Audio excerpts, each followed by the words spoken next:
পশ্চিম মেদিনীপুরে গোপালপুরে হচ্ছে থিমের পুজো। সেখানে রয়েছে বটগাছ। এই বটগাছকে ঘিরেই তাদের সমস্ত পুজো মণ্ডপের প্রদর্শনী এবং মণ্ডপ সজ্জায় রয়েছে গাছ এবং অন্যান্য পাতা দিয়ে সজ্জিত। সেখানে গোপালপুরে সার্বজনীন পুজোর এবারের থিম অ্যামাজন জঙ্গলকে ঘিরেই তাদের এই পুজো প্রদর্শনী। প্রতিমা দর্শনের জন্য বটগাছের মগডালে গিয়ে যেন পুজো প্রদর্শনী করতে হচ্ছে। প্রাচীন একটি বটগাছে ঘিরে এই পুজোর মণ্ডপ সজ্জা। তার মধ্যে রয়েছে এবারের বিশেষ আকর্ষণ পরিবেশ ভিত্তিক। এই বটগাছ এবং অ্যামাজনকে ঘিরে তাদের যে এই পুজো মণ্ডপের যে প্রদর্শনী, তারা এই বার্তা দিতে চাচ্ছে যে প্রাকৃতিক জিনিসকে যেন আমরা ঠিকভাবে বজায় রেখে আমরা চলতে পারি। যেমনভাবে নগরায়ণ হচ্ছে, তার পাশাপাশি যেন পরিবেশ যেন মুক্ত থাকে। এই নিয়েই তাদের এই ছোট্ট প্রয়াস অ্যামাজন। আমরা জানি যে অ্যামাজনকে পৃথিবীর ফুসফুস বলা হয়। তার মানে অ্যামাজন জঙ্গল থেকে কিন্তু আমরা অক্সিজেন পেয়ে থাকি।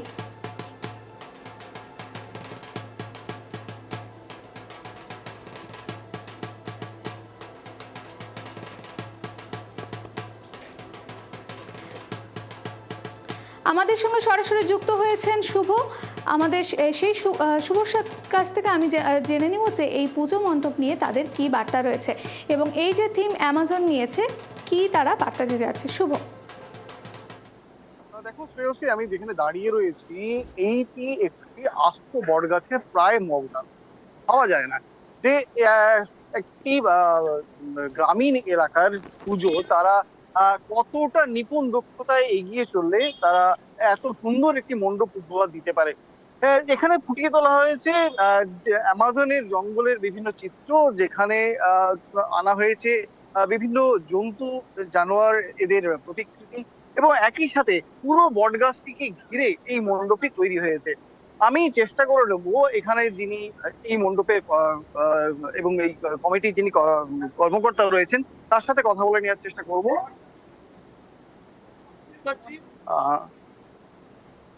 আচ্ছা, কত বছর বর্ষে পদার্পণ করলো এবছরের পুজো? আমাদের পুজো 20তম বর্ষে পদার্পণ করেছে। এবছরের থিম কি রয়েছে? এবছরের থিম হচ্ছে আমাজনের শিহরণ।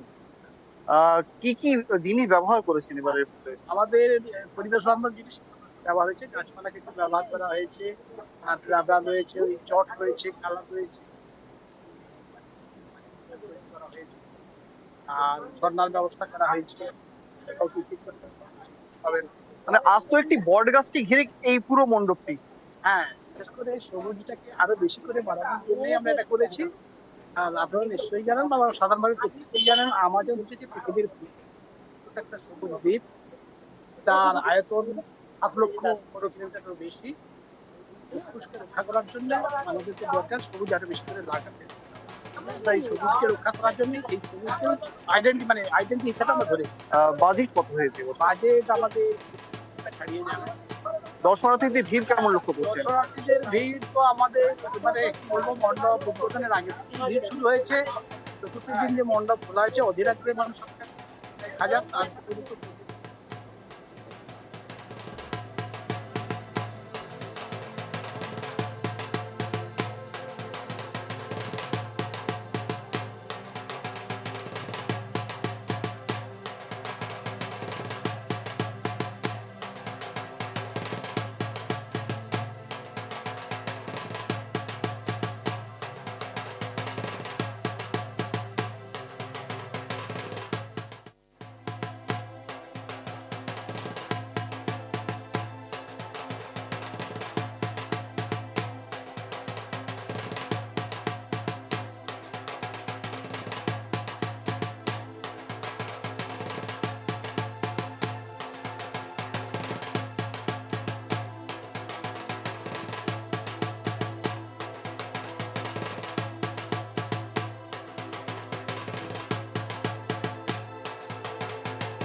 বটগাছকে ঘিরেই কিন্তু তাদের পুজোর প্রদর্শনী। একদম প্রতিমা দর্শনে যেতে হচ্ছে যেন বটগাছের একদম মগডালে। সেই সঙ্গেই আপনারা দেখতে পাচ্ছেন যে গোপালপুরে সার্বজনীন পুজোর এবারের থিম রয়েছে অ্যামাজন। প্রতিমা দর্শনে তাদেরকে কিন্তু বটগাছের একদম মগডালে গিয়ে পুজোর প্রদর্শনী করতে হচ্ছে। ইতিমধ্যে কিন্তু লোকেদের ভিড় কিন্তু উপচে পড়েছে মণ্ডপে। আজ মহাসপ্তমী, এই মহাসপ্তমীর শুভা লগ্নে কিন্তু জনসমাগমের ভিড় যেন উপচে পড়েছে মণ্ডপে মণ্ডপে, এবং রোদ বৃষ্টি সব কিছুকে উপেক্ষা করে যেন লোকেদের ভিড় যেন মণ্ডপের মধ্যে দেখা যাচ্ছে। আপনারা এই মুহূর্তে দেখছেন পশ্চিম মেদিনীপুর জেলার গোপালপুরের সার্বজনীন দুর্গোৎসব কমিটির পুজো।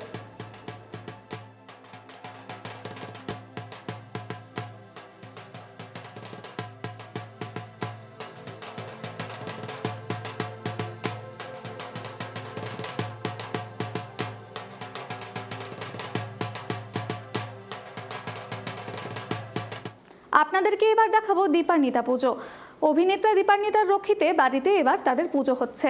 এই পুজো দ্বিতীয় বছরে পদার্পণ করেছে। এই পুজোর মধ্যে অভিনেত্রীর বাড়িতে কিন্তু জমজমাট আলোচনা শুরু হয়ে গিয়েছে।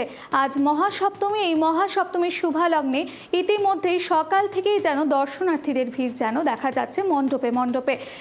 একে অপরের সঙ্গে মজা করে আড্ডায় হাসিতে তারা কিন্তু নিজেদের মধ্যে খুশি ভাগ করে কিন্তু প্রত্যেকেই যেন মণ্ডপ দর্শনে বেরিয়েছে। এবার তাদের পুজো দ্বিতীয় বছরে পদার্পণ করেছে। অভিনেত্রী দীপান্বিতার রক্ষিতে এই বাড়িতে কিন্তু তাদের পুজো হচ্ছে।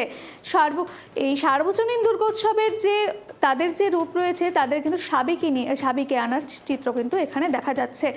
চারিদিকে দেখা যাচ্ছে যে মায়ের যে নির্মল মুখ রয়েছে তার মধ্যে দিয়ে যেন মায়া ভরা যেন একটি চোখ রয়েছে, এবং অভিনেত্রা দীপান্বিতার রক্ষিতে কিন্তু পুজো হচ্ছে।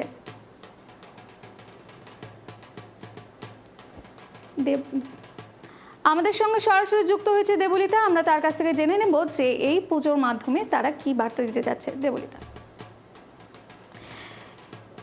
অভিনেতা দীপান্বিতার বাড়িতে যে পুজো হচ্ছে সেই পুজো নিয়ে এখন কেমন জনসমাগম দেখা যাচ্ছে? তোমাকে শ্রেয়শ্রী, আমরা রয়েছি দীপান্বিতা রক্ষিতের বাড়ির পুজোতে। তোমাকে মহাসপ্তমীর শুভেচ্ছা জানাই প্রথমেই। আর আমাদের সাথে আছে অভিনেত্রী দীপান্বিতা রক্ষিত।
দীপান্বিতার বাড়ির পুজো দ্বিতীয় বছরে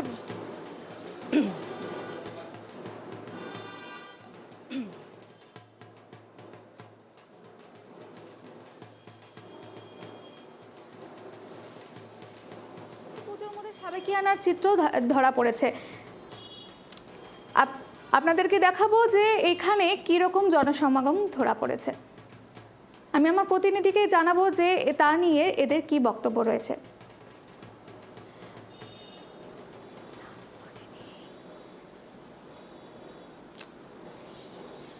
শ্রেয়সী, প্রথমেই তোমাকে মহাসপ্তমীর শুভেচ্ছা। আমরা এই মুহূর্তে রয়েছে অভিনেত্রী দীপান্বিতা রক্ষিতের বাড়িতে। এই বাড়ির পুজো এই বছর দ্বিতীয় বছরে পদার্পণ করেছে। আর আমাদের সাথে রয়েছে আমাদের সবার প্রিয় অভিনেত্রী দীপান্বিতা রক্ষিত। দীপান্বিতা, তোমাকে মহাসপ্তমীর শুভেচ্ছা। বাড়ির পুজোর ব্যস্ততার মধ্যে অভিনেত্রী আমাদের সময় দিয়েছে।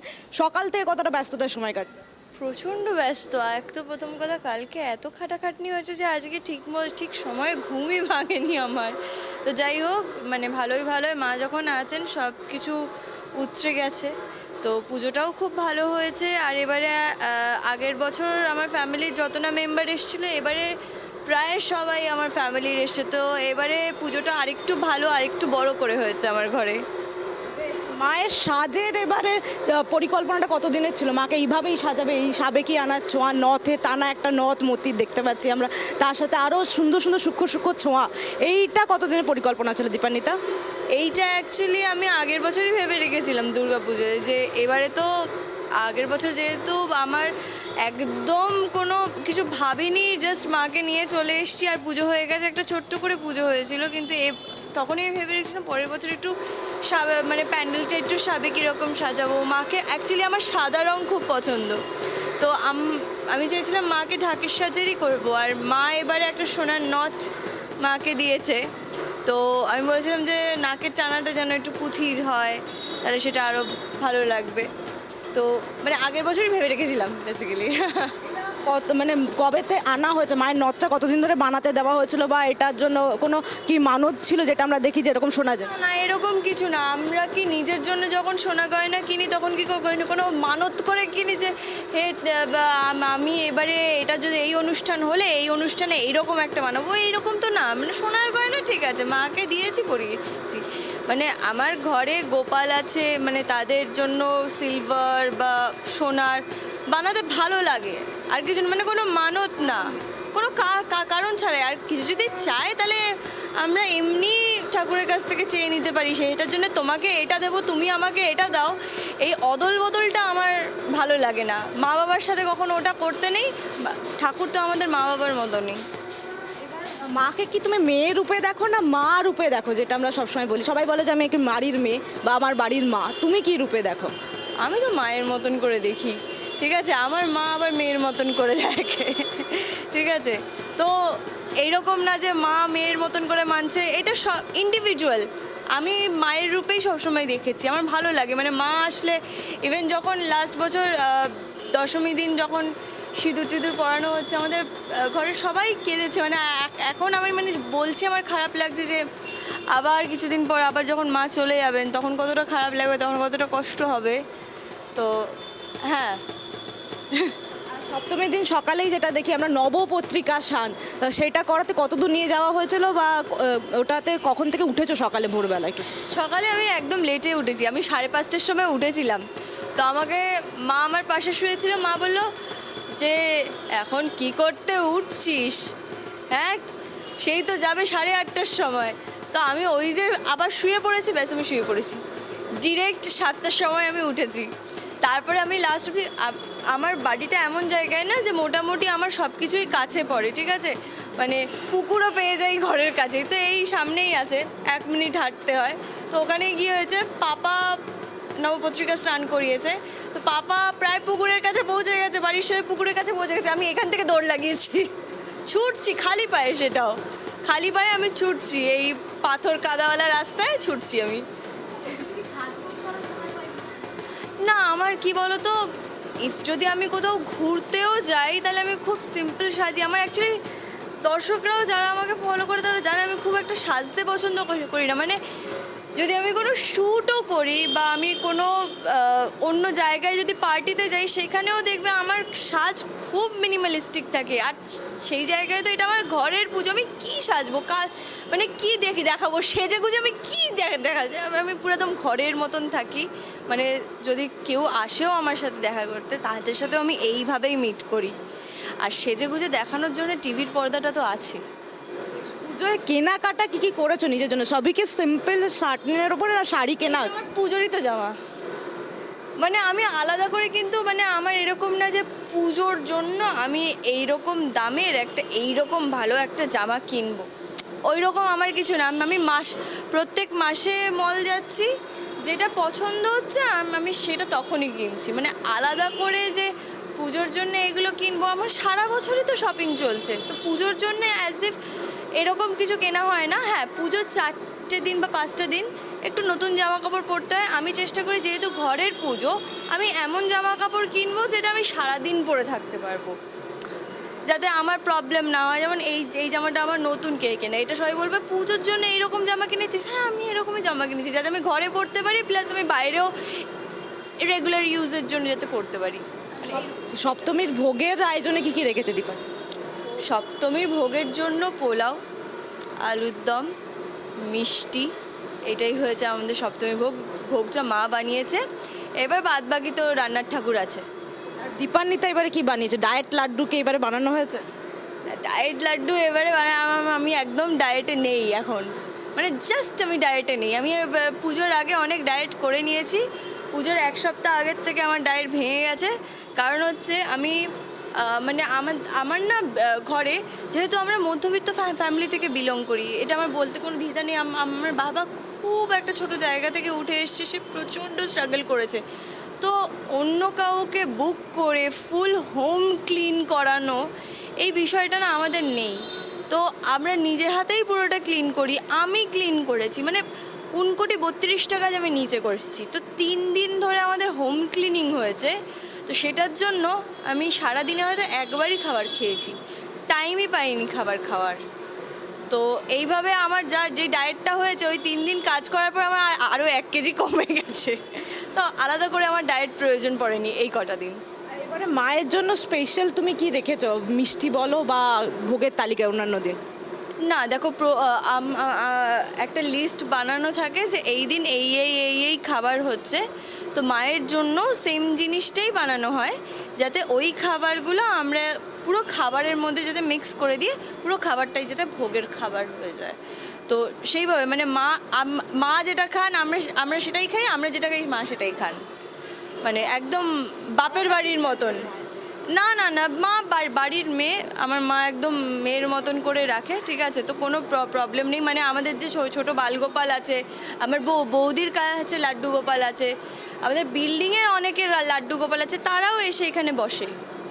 লাড্ডু গোপালকে এনে এখানে বসানো হয়, তারা এখানেই বসে থাকে, এখানে বসে তারাও পুজো দেখে।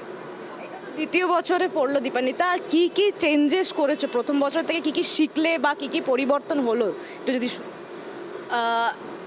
পরের বছর থেকে আরও বেশি অর্গানাইজড হয়েছে বিষয়টা। কারণ হচ্ছে আগের বছর তো জাস্ট আমি যে গানটা লঞ্চ করেছিলাম, সেই গানটার জন্য তো একেবারে মাকে ওখান থেকে নিয়ে, বহরমপুর থেকে নিয়ে এখানে চলে আসলাম, কোনো সেইভাবে সময় পাইনি। এবারে কি হয়েছে, আমরা 1 মাস আগের থেকে আয়োজনটা শুরু করেছি। প্যান্ডেল একটা অর্গানাইজড ওয়েতে একটা বড় জায়গায় করা, পুরো বিল্ডিংটাতে লাইট লাগানো হয়েছে, যেগুলো আগের বার হয়নি। আরও একটু স্পেসিয়াস ওয়েতে সব কিছু করা হয়েছে, মানে কমিউনিটি হলে খাওয়া দাওয়ার ব্যবস্থা বা রান্নার ঠাকুরের জন্য আলাদা করে খাবারের জায়গা করা, এইসব অনেকটা অর্গানাইজড হয়েছে। আর অবভিয়াসলি অনেক কিছু শিখেছি, কিন্তু এইবারও এখনও অনেক কিছু জানি না, যেগুলো এই বছরও শিখছি। তার সাথে সাথে এই বছর তোমার একটা নতুন ওয়েব সিরিজও মুক্তি হয়েছে, প্রথম ওটিটি যাত্রা শুরু। এটা কি মায়ের কাছে প্রত্যেক বছর একটা কি উইশ লিস্ট করা হয় যে মা নতুন নতুন আমি যাতে কাজ করতে পারি, মায়ের কাছে চাওয়া যেটা থাকে? দেখো, মাকে সবসময় আমি বলি যেই কাজটা করব যেন ভালো কাজ করি।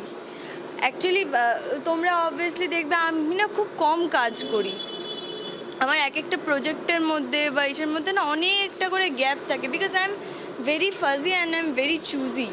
মানে এইরকমও হয়েছে যে মানে আমি হয়তো কোনো একটা কিছু প্রজেক্টের জন্য শ্যুট করে এসছি, তাদের পছন্দ, বাট আমি আমি করব না, আমার এটা ভালো লাগছে না, আমি করব না।